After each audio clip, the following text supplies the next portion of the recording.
Mundial, Alemania se enfrenta contra la mayor parte de Europa, Rusia y posteriormente los Estados Unidos de América. En la Primera Guerra Mundial, Europa descubre la destrucción masiva producida por la tecnología. No se enfrentaba al rival. Se estaba oculto en una trinchera y de pronto tu compañero de al lado moría debido a la ráfaga lanzada por una explosión. O te ocultabas durante días en una trinchera y de pronto tu oficial te ordenaba: levántate y atraviesa ese campo.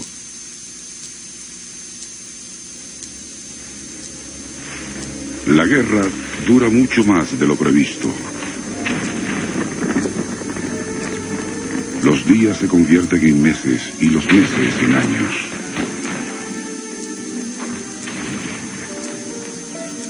El costo en vidas humanas es enorme. Los soldados escriben a sus familias.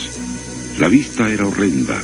Los muertos estaban tirados por todas partes, a veces medio enterrados por los proyectiles. Era cuestión de mirar la muerte a la cara y esperar a que te dispararan.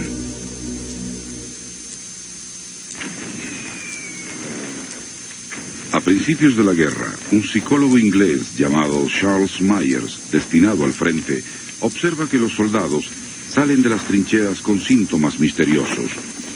Opina que estos son causados por una sustancia química o un gas venenoso que se examinan sin resultados positivos. Los médicos observan que los soldados sufren temblores inexplicables, que algunos se vuelven ciegos o sordos de la noche a la mañana, otros mudos, paralíticos o gritan. Myers cree que esta conducta se relaciona de algún modo con los proyectiles que explotan y la llama trauma de guerra. Pero muchos soldados que aún no han ido al frente sufren de síntomas similares. El trauma de guerra se parecía mucho a los síntomas de la histeria. Eso era vergonzoso, pues se trataba de un mal que aquejaba a las mujeres. Aunque en el siglo XIX algunas teorías demostraban que los hombres también podían sufrir de histeria, se creía que las mujeres eran las que más sufrían de trastornos psíquicos. La ciencia era sexista y hasta misógina.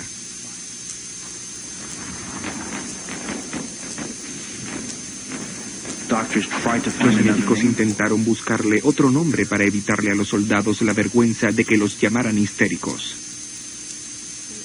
No podían creer que los hombres pudieran estar histéricos. Y cuando los médicos empezaron a observar esos síntomas en los hombres, dijeron: esto parece ser histeria, pero en el fondo no podían creerlo.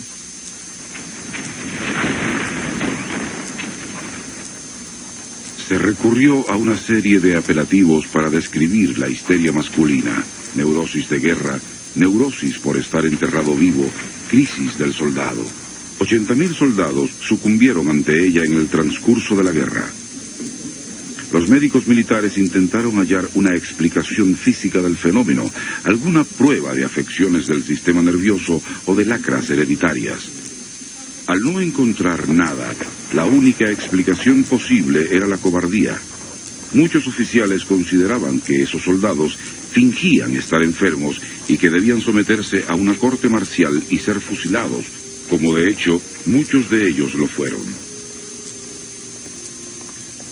Pero algunos médicos pioneros conocían las teorías de Freud y creían que el trauma de guerra era psicológico, y la guerra les ofrecía grandes oportunidades para probarlo.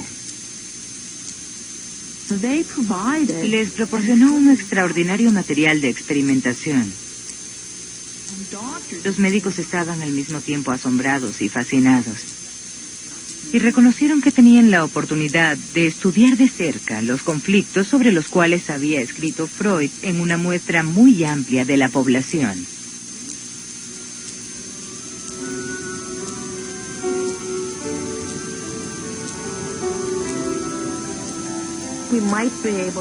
Nosotros podemos comprender lo que les sucedía psicológicamente a esos jóvenes de las trincheras, lo que les causaba esos síntomas. Todo tu cuerpo te grita, sal de ahí, sálvate. Y tu entrenamiento te ordena, tienes que quedarte en la trinchera y defender a tu país. El conflicto es tan insoportable que, como dicen los psicoanalistas, el organismo se escapa hacia la enfermedad.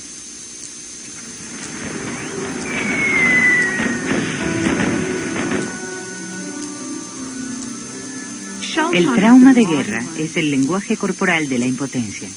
Y esta surge en infinidad de situaciones distintas.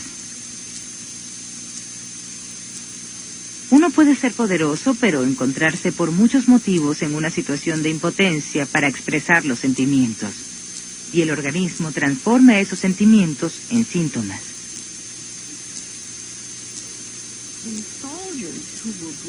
Los soldados valientes y patriotas se vieron enfrentados al temor, la ansiedad, la tristeza, la soledad, la desorientación.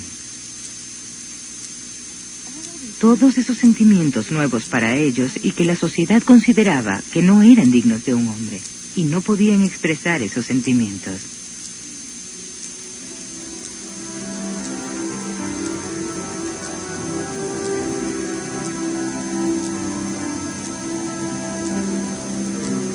Los médicos intentan muchos métodos, desde choques eléctricos primitivos hasta la terapia de la conversación, para que el soldado recupere su ánimo y regrese al frente. Para miles de soldados como estos, la conversación es lo único que funciona cuando todo lo demás falla. Es lo único que puede salvarlos. Muchos soldados paralizados por el miedo se curan de ese modo.